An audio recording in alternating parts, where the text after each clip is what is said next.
ब्रह्मा वरुणेन्द्ररुद्रमरुतः स्तुन्वन्ति दिव्यैस्तवैः वेदैः साङ्गपदक्रमोपनिषदैः गायन्ति यं सामगाः ध्यानावस्थिततद्गतेन मनसा पश्यन्ति यं योगिनः यस्यान्तं न विदुः सुरा असुरगणाः देवाय तस्मै नमः।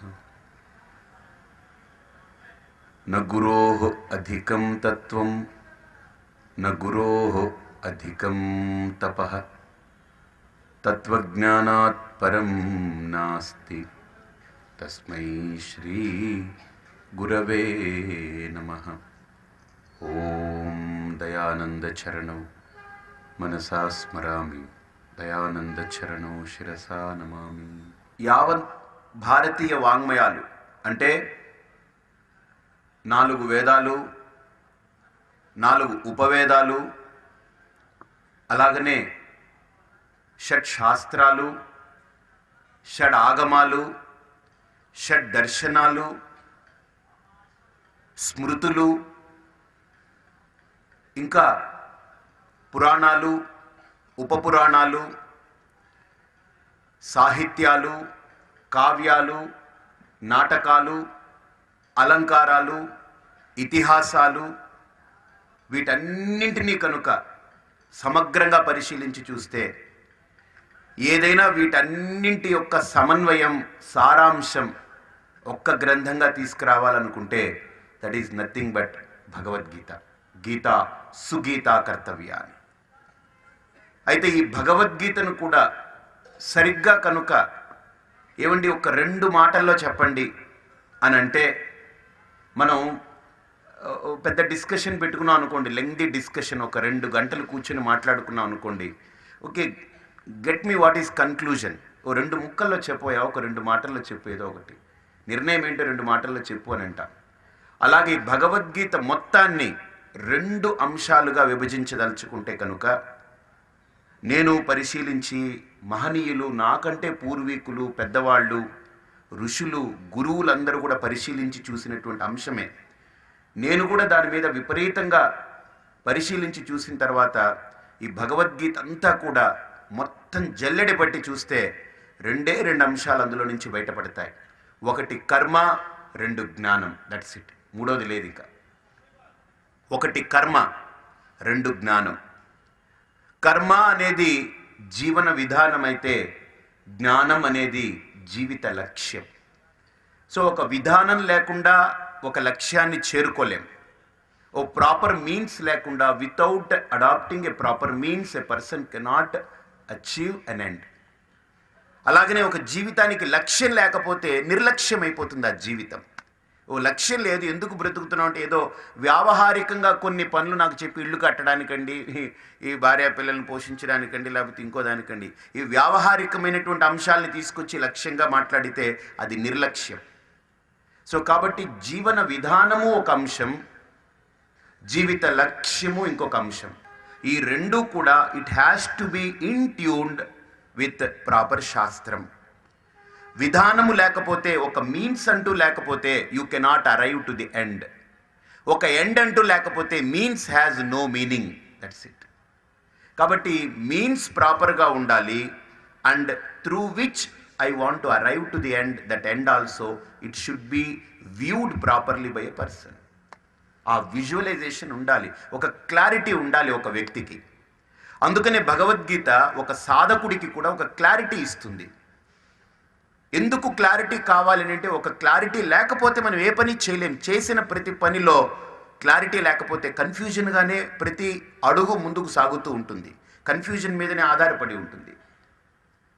కాబట్టి ఇక్కడ కూడా భగవద్గీతని 4వ అధ్యాయం కాదు, మీరు 5వ అధ్యాయం కాదు, 6వ అధ్యాయం కాదు, మీరు ఎన్ని అధ్యాయాలు భగవద్గీతలో ఉన్నాయో ప్రధానంగా 2వ అధ్యాయం నుంచి ప్రారంభమైనటువంటి గీత అంటే భగవంతుడు మాట్లాడినటువంటి గీత. భగవాను వాచ అని 2వ అధ్యాయంలో 11వ శ్లోకంలో ప్రారంభమవుతుంది శ్రీ భగవాను వాచ అని. అసలు భగవంతుడు అనేటువంటి వాడుగా శ్రీకృష్ణ పరమాత్మ అక్కడ ఒక పాత్ర పోషించి ఆ మాట మొట్టమొదటి మాట ఏంటనంటే అశోచ్యానన్వశోచస్త్వం ప్రజ్ఞావాదాంశ్చ భాషసే గతాసూన్ అగతాసూంశ్చ నానుశోచంతి పండితాః. మొట్టమొదటి స్టేట్మెంట్ ఆయన తీసుకున్నది మాట్లాడింది ఏంటంటే శోచితుం అయోగ్యాన్ ప్రతి త్వం శోకం కృతవానసి. అర్జునుడు దేని గురించి అయితే ఏడవడానికి అసలు అందులో అంశమే లేదో, బాధపడడానికి అంశమే కాదో, ఆ బాధపడకూడని అంశం గురించి బాధపడుతూ దాని గురించి పెద్ద పెద్ద శాస్త్రాల్లో ఉన్నటువంటి కొన్ని వాక్యాల్ని దానికి ఊటంకిస్తూ దానికి ఊతగా పెట్టి, అంటే ఆయన ఉపయోగించుకున్నాడు ఆ వాక్యాలను, అంతే చక్కగా వాడుకుని ఆయన తప్పించుకునే ప్రయత్నం చేయడానికి ఆ వాక్యాలన్నీ వాడాడు అక్కడ. ఎందుకంటే వీళ్ళందరినీ చంపితే ఏమైపోతాను నేను, నాకు నరకం వస్తుంది, వర్ణసంకరం అయిపోతుంది, జాయతే వర్ణసంకర సంకరో నరకాయైవ లుప్తపిండోదక క్రియా. ఇవంతా కూడా జాతి పోతుంది, దేశం పోతుంది, భవిష్యత్తు పోతుంది, మనుష్యులు పోతారు, స్త్రీలందరూ కూడా వైధవ్యాన్ని పొందవలసి వస్తుంది యుద్ధం జరిగితే. కాబట్టి ఇన్ని ఘోరాలు తప్పించాలి అని అంటే పరమాత్మ యుద్ధం మానేస్తే హాయిగా ఉంటుంది. అయితే ధర్మ్యాది యుద్ధాశ్రయోన్యతి క్షత్రియస్య న విద్యతే. యుద్ధం చెయ్యాలి, కానీ ఇప్పుడు నేను వద్దంటున్నాను కనుక దీనివల్ల ఏ ఘోరం వస్తుందో, ఏ పాపం వస్తుందో అదంతా నేను భరిస్తాను. అంటే ఎవడికి కావాలి, ఎన్ని వల్ల వేస్తున్నాడు ఇష్టానికి వచ్చినట్టు. సో కాబట్టి ఇక్కడ భగవంతుడు అన్నీ విన్న తర్వాత, శ్రీకృష్ణుడు అన్నీ విన్న తర్వాత 2వ అధ్యాయంలో 11వ శ్లోకంలో నోరు విప్పుతారు ఆయన మాట, మొట్టమొదటి మాట అశోచ్యాన్ అన్వశోచస్త్వం ప్రజ్ఞావాదాంశ్చ భాషసే గతాసూన్ అగతాసూంశ్చ నానుశోచంతి పండితాః. భగవద్గీత ప్రారంభమే దాంతో ప్రారంభమవుతుంది. అంటే మొట్టమొదటి ఆ స్టేట్మెంట్ చూడండి, దేని గురించి అయితే నువ్వు ఎక్కువ ఈ లోకంలో ఆలోచించకూడదో దాని గురించి ఆలోచిస్తున్నావు, దేని గురించి నువ్వు ఆలోచించాలో దాన్ని విడిచిపెట్టుకుంటున్నావు. బాగా ఆలోచించండి. ఈ లోకంలో దేని గురించి మనం ఆలోచించాలి అని అంటే, ఏది ఉంటే ఈ లోకంలో దేని గురించి అయినా మనం ఆలోచించగలమో దాని గురించి ఆలోచించాలి. ఈ లోకంలో 2 రకాల పరిశోధనలు జరుగుతూ ఉన్నాయి. ఒకటి ప్రపంచం మీద పరిశోధన, 2 పరమాత్మ మీద పరిశోధన. ప్రపంచం మీద పరిశోధన చేసేటువంటి వాళ్ళందరూ కూడా భౌతిక విజ్ఞాన శాస్త్రవేత్తలు. పరమాత్మ మీద పరిశోధన చేసే వాళ్ళందరూ కూడా ఆస్తిక సమాజానికి సంబంధించినటువంటి వ్యక్తులు. కానీ పరమాత్మ మీద పరిశోధన చేసిన వాళ్ళకి పరిష్కారం దొరకలేదు, ప్రపంచం మీద పరిశోధన చేసిన వాళ్ళకి పరిష్కారం దొరకలేదు. అందుకనే మన ఋషులందరూ కూడా ఒక మార్గాన్ని ఎంచుకున్నారు. పరమాత్మ అని నాలో ఒక ఆలోచన కదలాలి అన్నా, ప్రపంచము అనే ఆలోచన నాలో కదలాలన్నా బేసిక్గా ఫండమెంటల్గా the phenomenon is fundamental phenomenon is me. నేను ఉంటేనే భగవంతుడి యొక్క ఆలోచన నాకు వస్తుంది, నేనుంటేనే ప్రపంచం గురించి ఆలోచన నాకు వస్తుంది. కాబట్టి నేనే లేకపోతే భగవంతుడి గురించి ఆలోచించేదెవరు, నేనే లేకపోతే ప్రపంచం గురించి ఆలోచించేదెవరు. కాబట్టి ప్రపంచం యొక్క ఉనికి కానీ భగవంతుడి యొక్క ఆలోచన కానీ కదలాలి అంటే అది నా మీదనే కదలాలి. కాబట్టి ఆ నేను ఎవరు అనే విచారణలో మన ఋషులందరూ సఫలీకృతులయ్యారు. వాళ్ళ సాధన, వాళ్ళ యొక్క విచారణ, వాళ్ళ యొక్క తపస్సు భగవంతుడి మీద వెళ్ళలేదు, వాళ్ళ తపస్సు ప్రపంచం మీద వెళ్ళలేదు. అంతర్ముఖులయ్యారు. కశ్చిద్దీరః ప్రత్యేగాత్మానమైక్షత్ ఆవృత్త చక్షు అమృతత్వమిచ్చన్. ముండకోపనిషత్ అంటుంది, పరాంచిఖాని వ్యతృణత్ స్వయంభూ తస్మాత్ పరాంగ్ పశ్యతి న అంతరాత్మన్. ఎంత గొప్ప సైంటిస్ట్ అయినా, ఐన్స్టీన్ లాంటి వాడైనా, ఇంకా గొప్ప గొప్ప సైంటిస్టులైనా వాళ్ళు ఒక సిద్ధాంతాన్ని బయటికి తీసుకొచ్చి దాన్ని తెలియచెప్పే సమయంలో వాళ్ళు ఆశ్చర్యాన్ని వెలుబుచ్చారు. ఏంటనంటే, మా పదాలు, మా వాక్యాలు ఇంతవరకే వెళ్ళగలుగుతున్నాయి, ఇది సత్యము, ఇదే అల్టిమేట్ కాదు, దీన్ని శాసించే మహాశక్తి ఒకటి ఉంది అని వాళ్ళు ఆ అంశాన్ని చెప్పి దాన్ని ఎక్స్ప్లెయిన్ చేయలేక ఊరుకున్నారు. కాబట్టి ఆ సిద్ధాంతాన్ని, ఆ తత్వాన్ని మన ఋషులు చాలా అద్భుతంగా విచారణ చేశారు. దాన్నే ఆత్మవిద్య అన్నారు, ఆత్మ విచారణ అన్నారు. ఫండమెంటల్గా గుర్తుపెట్టుకోండి, ఇప్పుడు ఒక తప్పు చేశాడు, ఒకడు తప్పు చేయలేదు అని విచారణ జరగాలంటే వ్యక్తి ఉండాలి. అసలు వ్యక్తే చచ్చిపోయాడంటే నో కేస్, నథింగ్, అయిపోయింది, ఇంక మూసి అవతల పారేస్తారు. మనిషి ఉంటే వీడు తప్పు చేశాడా తప్పు చేయలేదా అని ఆలోచన. అలాగనే నేనంటూ ఉంటే భగవంతుడు ఉన్నాడా లేడా అనే విచికిత్స, ప్రపంచం ఉందా లేదా అనే విచికిత్స. కాకపోతే ఈ ప్రాపంచికమైనటువంటి భౌతికవాదుల యొక్క ఆలోచన, ఇన్ ది సెన్స్ నాస్తిక సిద్ధాంతం యొక్క ఆలోచన, ఆస్తికుల సిద్ధాంతం యొక్క ఆలోచన. ఏమండి స్వామీజీ, నాస్తికుడికి ఆస్తికుడికి తేడా ఏమిటని అడిగాడు. ఇద్దరు కూడా నాస్తి నాస్తి అనే అంటారయ్యా అన్నాను. ఏమిటని అడిగారు. వీడు ప్రపంచం నాస్తి అంటాడు ఆస్తికుడు, పరమాత్మ సత్యం ప్రపంచం మిథ్య అంటాడు. నాస్తికుడు ఏమంటాడు, పరమాత్మ మిథ్య ప్రపంచమే సత్యం అంటాడు. ఇద్దరికి తేడా చిన్న క్లారిఫికేషన్ ఉంటే చాలు, ఇద్దరు ఒకటే లైన్లో పడతారు వాళ్ళు. ఆస్తికుడు పరమాత్మ సత్యం జగత్ మిథ్య అంటాడు, నాస్తికుడు జగత్తే సత్యం పరమాత్మ మిథ్య అంటాడు. ఎందుకు అని అడిగితే, ఇద్దరిని ఒకసారి క్లారిఫికేషన్ అడిగితే, వీడంటాడు కనిపించేది ప్రపంచం, భగవంతుడు నాకు కనబడట్లేదు కాబట్టి లేదు అంటాడు. వీడంటాడు ప్రపంచం కనిపిస్తుంది, కనిపించేవన్నీ ఉన్నాయా, లేదు. సూర్యుడు కనిపిస్తున్నాడు, ఇప్పుడు రాత్రి చెప్పండి ఉన్నాడా, లేడు. అంటే కనిపించినవే సత్యం అనుకుంటే కనిపించేవన్నీ ఒకరోజు కనపడకుండా పోతున్నాయి. నువ్వు ఉన్నావు, ఎన్ని రోజులు ఉంటావు, మళ్ళీ కనపడకుండా పోతావు. మీ నాన్నగారు ఉన్నారా, లేరు. మీ తాతగారు ఉన్నారా, లేరు. మరి మా నాన్నగారు సత్యం అని అంటే ఎలా కుదురుతుంది? నో.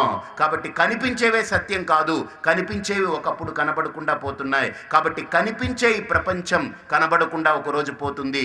కానీ కనిపించి కనపడకుండా చేసే ఒక కారణం ఒకటి ఉంది, అస్తి బ్రహ్మ జగత్ కారణం, ఆ పరమాత్ముడే దానికి కారణం. కాబట్టి వాడే సత్యము అని ఆస్తికులు అంటారు.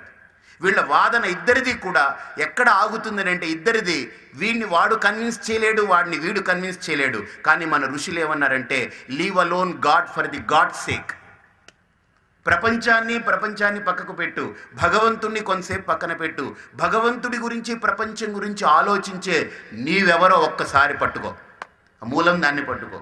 అసలు నీవంటూ ఉంటేనే కదా పరమాత్మ గురించి ఆలోచిస్తున్నావు, ప్రపంచం గురించి ఆలోచిస్తున్నావు. పరమాత్మ లేడు అంటున్నావు, ప్రపంచం లేదు అని అంటున్నారు, లేకపోతే ఉంది అని అంటున్నారు. కాబట్టి అస్తి నాస్త్యోహో విచికిత్స ఎక్కడ? నేనుంటే. So what is that fundamental phenomenon? ఏది మూలభూతమై ఉండేటువంటి తత్వం ఏదో దాన్ని పట్టుకోవాలి, దాన్ని పట్టుకొని విచారణ చేయాలి.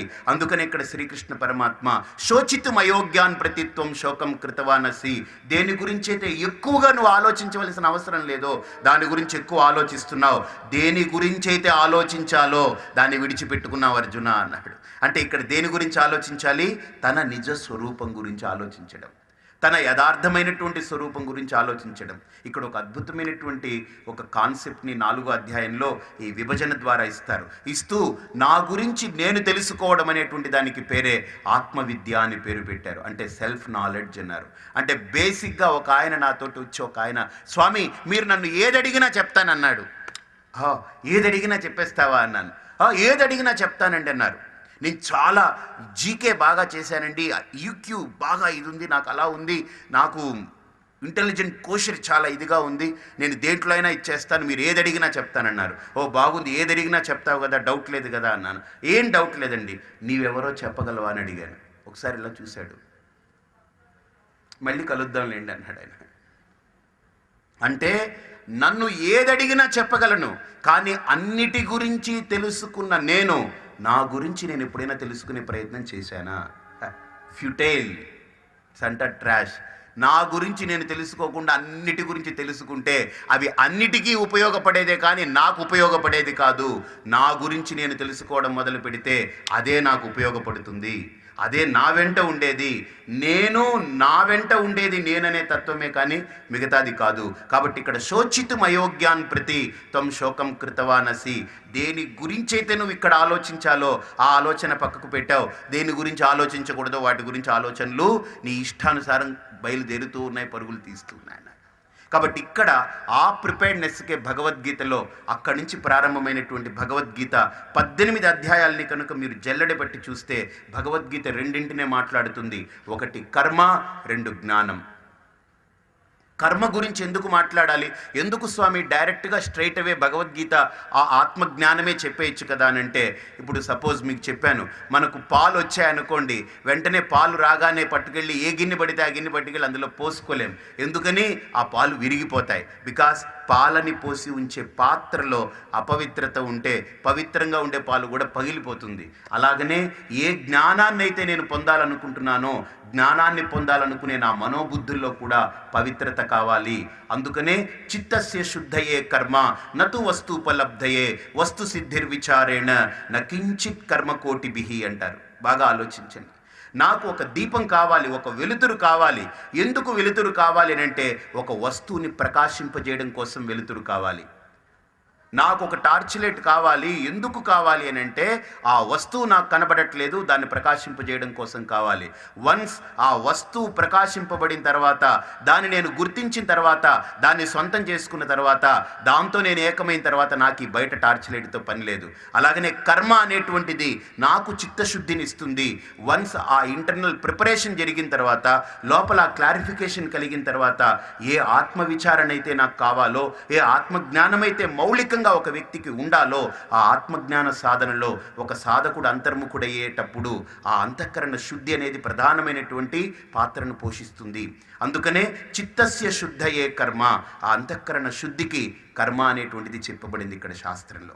కాబట్టి ఇప్పుడు ఆ కర్మని ఎలాగ మనం ఆచరిస్తే ఆ కర్మ మనల్ని బయటపడేస్తుంది, ఆ కర్మని ఎలా మనం ఆచరిస్తే మనల్ని బంధిస్తుంది. ఇక్కడ ఒకటే కర్మ, దేర్ ఈజ్ నో డిఫరెంట్ కర్మ, దేర్ ఈజ్ నో సెకండ్ కర్మ, ఒక్కటే కర్మ. ఏమిటా కర్మ? ఎలా అవగాహనతో చేస్తే బయటపడతాం, అవగాహన రాహిత్యంతో చేస్తే ఇరుక్కుంటాం. That's it. There is no other go, there is no other go. అయితే ఇక్కడ శ్రీకృష్ణ పరమాత్మ కర్మలని అవగాహనతో చేసేటువంటి ఆస్పెక్ట్ని నేర్పుతున్నారు. ఇక్కడ దాని గురించి చెప్తూ కర్మలని ఎలా చేస్తే ఆ కర్మలు నన్ను అంటవో, నాకు చిత్తశుద్ధిని కలిగిస్తాయో దాని గురించి చెప్తున్నారు. ఒకసారి నాతో పాటు ఈ శ్లోకం చెప్పండి. శ్రీ భగవానువాచ నమాం కర్మాణి లింపంతి నమే కర్మఫలే స్పృహ ఇతి మాం యోభిజానాతి కర్మభిర్న సబధ్యతే. ఇక్కడ ఈ శ్లోకము, రాబోయే 15వ శ్లోకము రెండు కూడా ఒక క్లారిటీ ఇస్తుంది. నమాం కర్మాణి లింపంతి, నన్ను ఏ కర్మ అంటదు. నమే కర్మ ఫలే స్పృహ, ఎందుకు నన్ను ఏ కర్మ అంటదు అని అంటే బికాస్ కర్మ ఫలం పట్ల నాకే స్పృహ లేదు. నమాం కర్మాణి లింపంతి నమే కర్మ ఫలే స్పృహ ఇతి మాం యోభి జానాతి కర్మభిర్న సబధ్యతే. ఈ ఆస్పెక్ట్ని ఎవడైతే గుర్తిస్తాడో వాడిని కర్మ బంధించదు. ఇది చాలా కన్ఫ్యూజన్గా ఉంటుంది, వినడానికి చాలా బాగుంటుంది శ్లోకం. లోపల విచారణ చేస్తే ఏమిటిది, ఒక విచారణ చేయాలి. ఇక్కడ చిన్న మెలికలు ఉన్నాయి. ఇప్పుడు ఒక నేరస్తుడిని తీసుకొచ్చి ప్రజెంట్ చేశారు కోర్టులో. ప్రజెంట్ చేసినప్పుడు అతను చాలా పెద్ద ఘోరం చేశాడు, నేరము ఆరోపణ రుజువైంది. రుజువైన తర్వాత అక్కడ న్యాయాధీశుడు అన్నటువంటి వ్యక్తి ఆ నేరస్తుడికి క్యాపిటల్ పనిష్మెంట్ ఇచ్చారు. అంటే ఆల్మోస్ట్ ఇంకా హ్యాంగ్ చేయమన్నారు, ఉరివేయమన్నారు. ఇప్పుడు న్యాయస్థానంలో ఒక అధిపతిగా ఉన్నటువంటి వ్యక్తి ఒక వ్యక్తిని చంపమని శాసనం జారీ చేసినప్పుడు, అంటే అతనికి మృత్యు శాసనం జారీ చేసినప్పుడు, ఈయన మీద మళ్ళీ ఎవరైనా కేసు వేస్తారా? వాడు ఎవరినో చంపొచ్చాడు ఒక 10 మందిని, వాడి మీద నేరారోపణ జరిగింది, వాడిని రుజువు చేశారు, అన్ని ఆధారాలతో రుజువైంది. వాడు ఆఖరికి అంగీకరించవలసి వచ్చింది సత్యాన్ని ఎప్పుడైతే ఆవిష్కరించారో, వాడు అంగీకరించాడో, ఒక న్యాయస్థానంలో ఒక అధిపతిగా దానికి punishment, capital punishment, hang him, that's it, no other go. ఉరి శిక్ష ఎప్పుడైతే విధించారో, ఈ న్యాయాధిపతిని ఎవరైనా నువ్వు అతనికి ఉరిశిక్ష వేసావు, అతన్ని చంపావు అని ఎవరన్నా అంటారా? Nothing doing. ఇతన్ని అంటదు. అతన్ని చంపడం అనేటువంటిది ఇతని ద్వారా శాసనం వచ్చినా అది ఇతన్ని అంటదు.